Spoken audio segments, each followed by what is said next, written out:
Baik, bismillahirrahmanirrahim. Assalamualaikum warahmatullahi wabarakatuh. Perkenalkan, nama saya Erik Hardiansyah.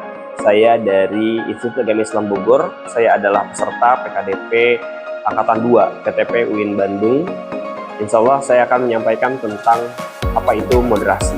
Jadi menurut Kementerian Agama Republik Indonesia tahun 2019, bahwa moderasi beragama adalah cara pandang, sikap, dan praktik beragama dalam kehidupan bersama untuk mengambil jalan tengah, tidak ekstrim, serta menghormati perbedaan. Maka kata kunci dari moderasi beragama itu ada 4 kata kunci. Yang pertama adil, yang kedua toleran, yang ketiga seimbang. Yang selanjutnya di dalam moderasi beragama itu ada landasan penting. Ya, landasan pentingnya ada 4 indikator utama.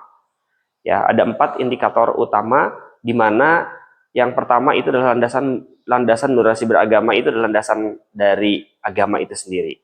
Maka kalau dalam agama Islam itu sudah sangat jelas sekali dituliskan dalam Quran surat Al-Baqarah ayat 143 yang berbunyi atau dengan makna, dan demikian pula kami telah menjadikan kamu umat yang pertengahan.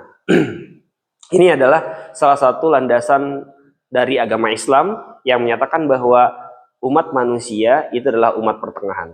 Yang kedua, itu ada landasan secara negara. Di mana landasan secara negara, Pancasila sebagai ideologi negara, Undang-Undang Dasar Republik Indonesia sebagai konstitusi negara, dalam pasal 28E dan pasal 29E itu sudah dijelaskan. Dalam NKRI dan dalam tulisan Bhinneka Tunggal Ika itu sangat jelas sekali bahwa landasan dasar negara itu tentang moderasi beragama. Maka di dalam landasan Pancasila sudah dijelaskan bahwa di sana memiliki nilai-nilai toleransi yang sangat tinggi. Di dalam Undang-Undang Dasar pun sama, itu memiliki nilai toleransi, nilai berkeadilan yang sangat tinggi. Sehingga landasan-landasan ini adalah menjadi salah satu landasan yang kuat untuk mempraktikkan moderasi beragama di negara kita. Yang selanjutnya ada mengapa moderasi beragama itu penting. Yang pertama, moderasi beragama itu menjaga kerukunan umat beragama. Sehingga antara umat agama satu dengan umat agama yang lain itu tidak akan memiliki gap ataupun konflik yang berlebihan. Karena umat beragama satu dengan umat beragama lain itu harus memahami landasannya terlebih dahulu. Maka setiap agama itu memiliki landasan masing-masing. Agama Islam ada dalam Al-Qur'annya. Agama yang lain pun sama gitu. Maka landasan negara pun hadir memberikan sebuah landasan untuk praktek moderasi beragama ini. Yang kedua, itu memperkuat persatuan bangsa. Karena persatuan bangsa ini itu bisa diperkuat karena memang kita memiliki satu kesatuan yang sama. Maka bukan hanya perbedaan yang kita lihatkan, bukan hanya perbedaan yang kita cari, tetapi harus persamaan yang kita cari. Sehingga dimanapun kita berada, kita adalah warga negara Indonesia, dimanapun kita berada, apapun yang kita lakukan itu berbeda, maka kita harus menyadari bahwa kita adalah satu bangsa dan satu negara.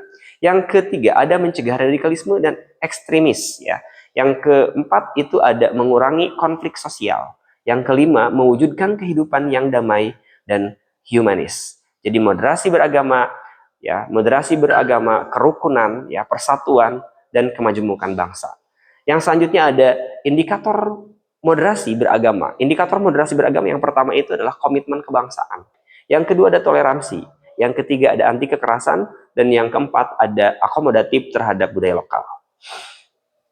Selanjutnya, moderasi beragama juga menerapkan pada implementasi tantangan dalam implementasi moderasi beragama dalam kehidupan sehari-hari. Misal contoh ada di kampus, di sekolah, di media sosial, di masyarakat, di keluarga.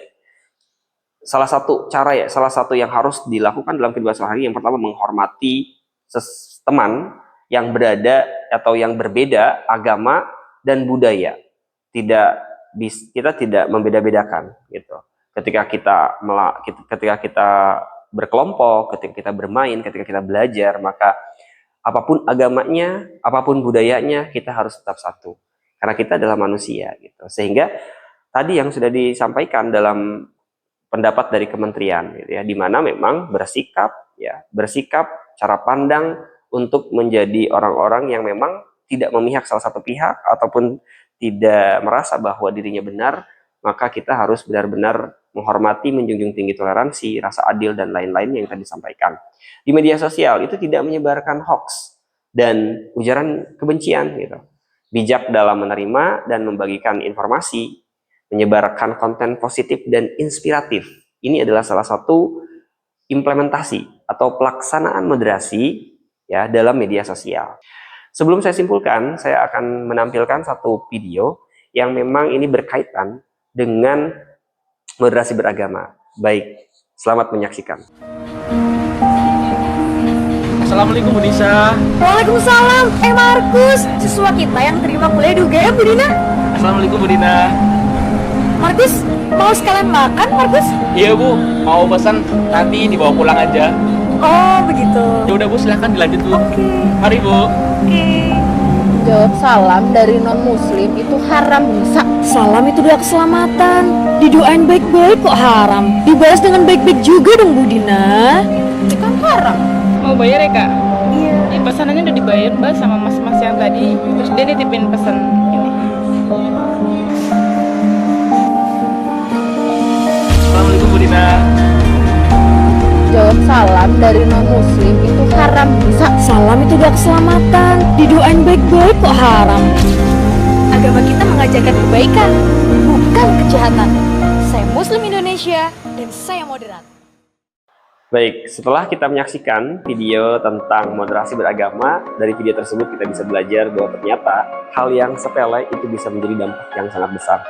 Maka perhatikanlah hal-hal seperti itu, sikap kita, cara pandang kita terkait dengan moderasi beragama, terkait dengan toleransi yang sangat luar biasa untuk menimbulkan perdamaian dan tidak adanya gaps serta konflik yang terjadi antar umat beragama.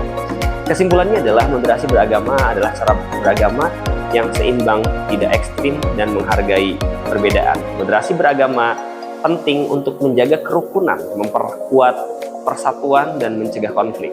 Moderasi beragama memiliki 4 indikator utama, ya, komitmen kebangsaan, ya, toleransi, anti kekerasan, dan akomodatif terhadap budaya lokal. Mungkin itu saja yang dapat saya sampaikan. Terima kasih atas perhatiannya. Mohon maaf kurang lebihnya. Assalamualaikum warahmatullahi wabarakatuh.